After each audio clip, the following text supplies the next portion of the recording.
Kaizoku Sentai Gokaiger is the 35th Super Sentai series and one of the most popular series in the franchise worldwide. It got a whole new generation of fans to hop aboard the Super Sentai series with charismatic characters and flashy fan service, but there's more to the series underneath the surface than some may give it credit for. Gokaiger follows the titular group of pirates who've gathered all the past 34 Sentai powers to use against their battle against the oppressive Zangak Empire and search for the greatest treasure in the universe. This crew of pirates are rogue, no-nonsense, big personalities that take their scenes by storm, but they slowly learn the more noble Sentai spirit as they encounter the original owners of the Sentai powers they have, which lead to natural Sentai moral lessons and character growth. I've heard some complain about how they think Gokaiger's half-baked with how it balances the pirate and anniversary theming poorly, but I must heavily disagree, as I think both themes are balanced and showcase quite well and enhance the other. You can't take away the anniversary elements, as a lot of the character progression in Gokaiger comes from the cameos. They aren't just vehicles for fan service, they challenge the characters to do better. And on the flip side, you can't remove the piracy from Gokaiger either, as the freedom-loving, take-what-we-want ideology of the team is so tied to being a pirate, you lose a lot of punch by making the Sentai more generic in its theming. Let's explore these ideas by taking a look at the characters themselves, starting with the leader of the bunch, Gokai Red, aka Captain Marvelous. The name Marvelous lives up to the character's personality, as he's quite the magnificent bastard, doing fantastical feats and making rousing speeches which inspire his hardy crew in the process. He's such an entertaining presence, a character that frees himself of the preconceptions of what a Sentai should act like and does his own thing while taking a few cues here and there from the Sentai mentors he comes across. He still stays true to himself as the Marvelous Red who loves to put on a good show. Gokai Blue, aka Joe, is the calm, cool-headed second in command of the team.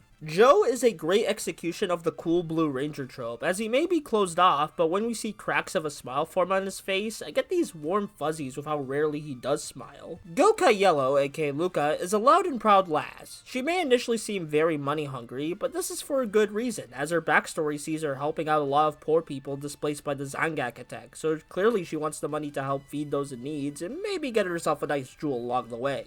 Gokai Green, aka Doc, is probably the most normal Gokaiger, though he's still over the top with his goofy goober personality. He may be clumsy and self-conscious, but the team believes in him. Doc usually succeeds not by exceeding his limits, but by working within his limits to find a solution to the current problem, which we clearly see in the Team Canon debut episode and the Marvelous Getting Crucified episode. Gokai Pink, aka I'm, is a former princess who I'd argue is the heart of the Gokaigers. Her outward elegance and immense empathy for those in need are quite the contrast to her other teammates. You'd think she learned to be more tough like them since she sticks out amongst the pack, but that earnest compassion she has isn't a weakness for her, it's a strength that the team should value and makes her stand out for the better. This ties into the reason I believe Gokaiger's character dynamics are well beloved. Not only do the actors have great chemistry with one another, but each team member is so different from one another in background, personality, how they want to tackle the situation, but they all team up despite their differences to accomplish amazing things. It's pure Sentai idealism, just with an eye patch wearing twist. As for the 6th Ranger, Gokai Silver, aka Guy, he is a massive Super Sentai fanboy who gets the chance to become one of the very heroes he admires. Usually 6 Rangers are presented as the coolest guy ever, and shake up the show to force our characters to improve or learn something new. But Gokaiger already has a lot of cool guys on its team, so why not subvert the trope with a more dorky 6 that needs to be caught up to speed on Sentai antics? Guy still changes the show, not by being awesome, but by giving this tightly knit crew of pirates an overactive man-child to raise into a proper member of society. Sorry if that was too harsh on Guy, I still love that lovable fanboy scamp, and he does embody the Super Sentai spirit better than most fanboys in the real world. Not to mention, Guy does provide an interesting point of view on the cameo characters. While the Gokaigers are learning about the Sentai legacy for the first time, with Guy being a fanboy and citizen of Earth, he knows about the Sentai legacies already and holds them up on a higher pedestal than the Gokaigers normally would. It's a neat detail that further shows how a 6th Ranger shakes up a Sentai. So I hope through breaking down these characters that you understand why Gokaiger is as beloved as it is. I'd highly recommend watching it, either as your first Sentai or your next step on your tokusatsu watching journey. Yes, some episodes will hit you harder knowing the context of past Sentai series, especially the Jetman episode. That one's a personal favorite of mine. But Gokaiger knows how to balance the fan-winkery tributes with its own sauce of its lovable cast of mischievous but truly inspiring pirate heroes. This shit, real piracy, real shonen, real Sentai, real tokusatsu, real